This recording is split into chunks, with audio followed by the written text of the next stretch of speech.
ஆன்மீகம் எல்லா பிரச்சனைக்கும் ஒரு தீர்வானு உங்களுக்கு கம்ப்ளீட் அண்டர்ஸ்டாண்டிங் கிடைச்சிடும். அதாவது நம்ம உடல் அளவுலயும் சரி, நம்மளோட மனதளவுலயும் சரி. இது எந்த புக்கு படிச்சியோ இல்ல வீடியோ பார்த்தோ நான் இங்க பேசல, என்னோட ஹோன் எக்ஸ்பீரியன்ஸ்ல தான் நான் சொல்றேன்.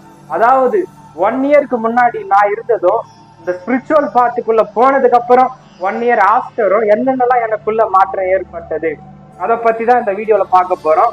ஆன்மீகம் நம்மளோட டென்ஷன், டிப்ரெஷன், நெகட்டிவ் தாட்ஸ், ஏதாவது ஒரு விஷயத்துல அடிக்டா இருந்தா கூட இந்த ஸ்பிரிச்சுவல் ஜேர்னி ரொம்ப யூஸ்ஃபுல்லா ஆகுமான்னு கேட்டீங்கன்னா 100% உங்களை கம்ப்ளீட்டா சேஞ்ச் பண்ணி விட்டுரும். எதனாலன்னா, நீங்க ஆன்மீகத்துக்கு முன்னாடி என்னவா இருந்திருப்பீங்கன்னா, எதுக்கு எடுத்தாலும் கோவப்பட்டுக்கிட்டு, யார்கிட்டயும் அன்பு காட்டாம, எப்பயுமே ஒரு டிப்ரெஷனோட இருந்திருப்பீங்க. இது ஆன்மீகத்துக்குள்ள போனதுக்கு அப்புறம், நீங்க ஆன்மீகத்துக்குள்ள போனதுக்கு அப்புறம் மெடிடேஷன் பண்ணுவீங்க,